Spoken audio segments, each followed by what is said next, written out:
All right. Well, funny enough, I just did a video this morning, and of course, they kind of come to terms. Now, I was supposed to today, but yeah, this is going to be not really edited at all. Appreciate if you guys hit the like, comment down below, and if you haven't already subscribed, let's talk about this. The Boston Bruins, have they overpaid for Trent Frederic and Jeremy Swayman? Let's break down Trent Frederic. He agrees to a multi-year deal.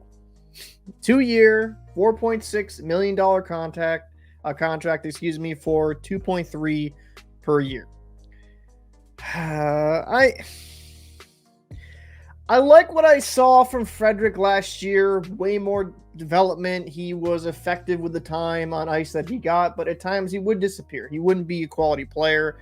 And I think a lot of Bruins fans like Frederic because he brings a little bit of that old school, willing to drop the mitts type attitude. But even in that case, he wasn't the greatest fighter. But let's go into his statistics and really have this conversation. And let's be fair to Frederic. He was drafted in the first round, 29th overall in the 2016 NHL draft.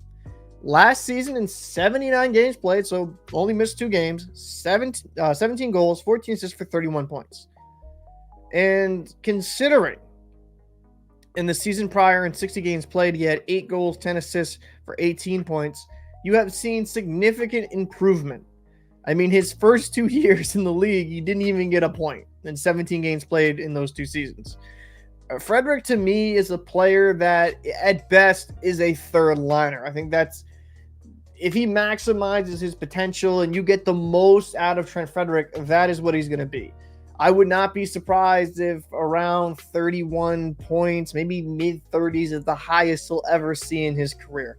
There's aspects of his game I like from Frederic, and I saw some improvements on the offensive side, but that was on a historic Boston Bruins team that was really, really good.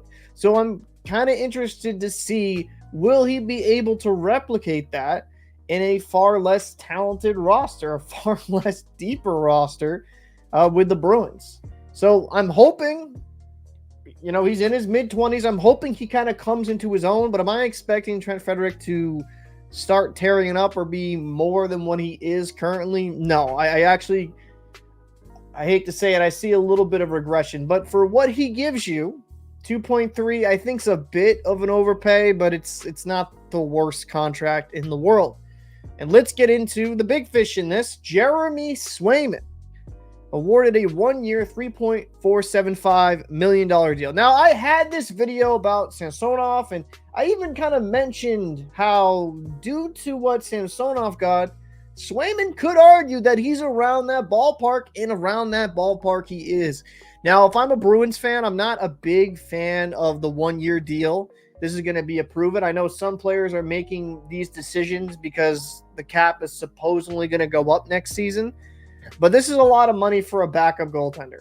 Now, do I think Jeremy Swayman can develop into a very solid starter? Absolutely. I think goaltenders are giving up far too much. Do I think, is he worth $3.475 million?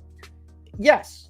I think for what he gives you, he is definitely worth that. And let's go into the statistics here with Jeremy Swayman to kind of give you a little bit of my logic here, right?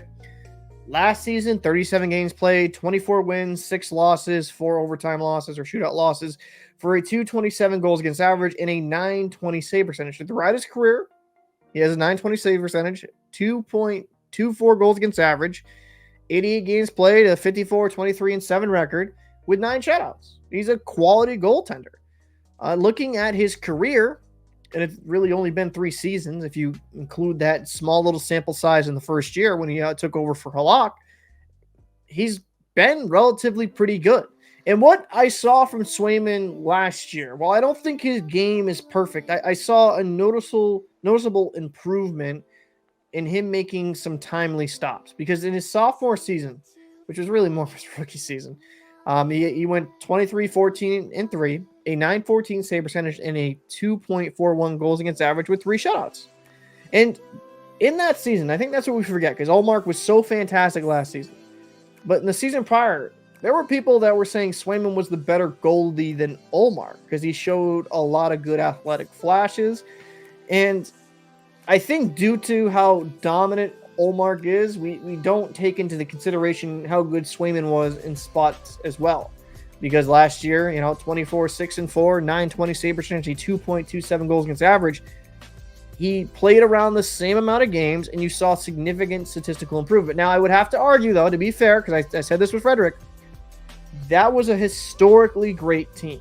So Swayman on a one-year deal has to prove to me he can be the guy going forward. Now, I believe he can be.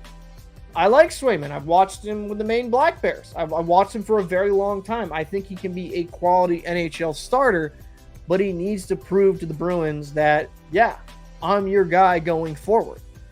And let's say Swayman walks next season. The only good thing I can say about that is they have Bussy in the system, who they signed again, I think, to another one-year deal to keep him in Providence. But yeah, I mean, for a fourth-round pick in 2017, he's not too shabby. Now, going into the cap, this is where it gets interesting for Boston. This is where I think Frederic and Swayman were a bit overpaid.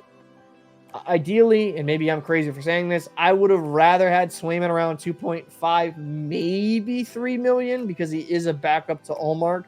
And there was a historically great team in the regular season. And the same with Frederic. I think Frederic's like a $1.5 million player. I don't think he's much more than that. And looking at this cap situation with the Boston Bruins now, they're $345,000 over the cap. Now, I don't think that's a massive deal. And I'll explain why. Because when you look at this roster, and this is kind of the problem with Don Sweeney over the years, I think he's overpaid $1 million or $2 million for certain players, like Charlie Coyle. I like him as a center. Is he a $5.25 million center? The dollar center? No, he's not. Pavel Zacha at 4.75. You're hoping he keeps developing, so he's actually worth that. I mean, all things considered, I think last year you could say he was worth that contract. And you just paid up the bucks for Pastrnak, and he better provide. He better be able to provide. And I have full faith in his ability. But, looking throughout this lineup, Sweeney's had an issue of overpaying a guy maybe $1 million or $2 million, and that might not seem like a massive deal, but it does add up into the cap hit. Now, looking at this, like Brandon Carlo at $4.1 million. Is he a $4.1 million defenseman? I mean, very good in his own end. Yeah, I really couldn't complain too much. Matt Grzelcyk around 3.6, maybe a bit rich, but like Derek Forbort, is he a $3 million defenseman? In my eyes, no. Shattenkirk at $1 million, that's not terrible. Jacob, I don't even think he'll be on this team. The Bruins will be able to make some moves to open up some cap space. I would not be surprised if they move Forbort and try to open up just like maybe a couple million to have a little bit extra change. But now with this goaltending tandem, you are spending $8.475 million in that spot. You better hope Jeremy Swayman continues his style of play and keeps improving, and Olmark doesn't have a massive drop back from what he did last year. I don't think it's crazy to say, I mean this, I don't think it's crazy to say that Linus Olmark will not be as good as he was last year. This team is completely different. You're losing Bergeron, you're going to be losing Krejci most likely. And I mean, actually, yeah, you're definitely losing Krejci because, like, just due to the cap situation as of right now, this Bruins team, while I think maybe a wild card team, it's not going to blow your doors down.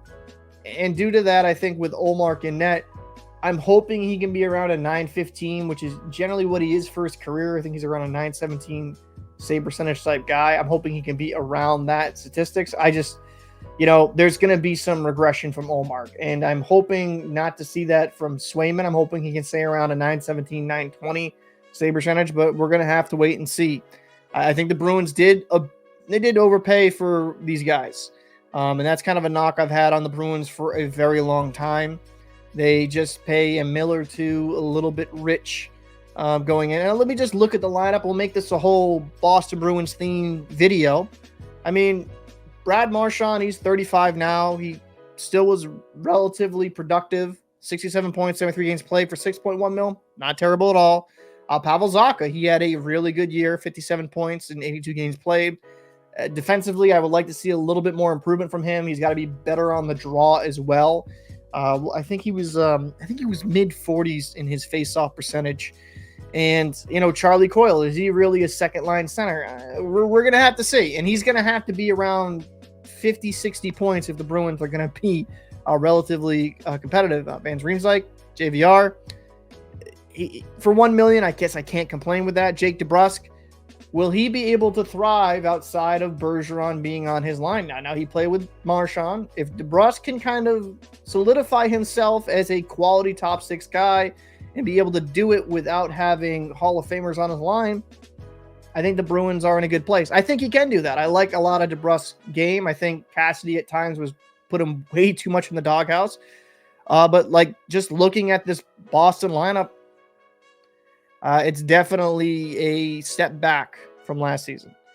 There's some guys that I'm looking forward in Providence. I'm hoping Merkulov can maybe make this roster. I think Lysel's maybe another season away, but Jacob Lauko, he looked really good in spots, especially during the postseason. I liked what I saw from him. I'm all for getting a little bit of youth. They brought in Morgan Geekie. He's a younger center. Hopefully he can take that next step in his development here in Boston. The one saving grace of this Bruins team is defensively, like Ryslik, McAvoy, Lindholm, Carlo. That's a very solid top 4. Bottom pairing with Shattenkirk and Forbort, that's not bad either.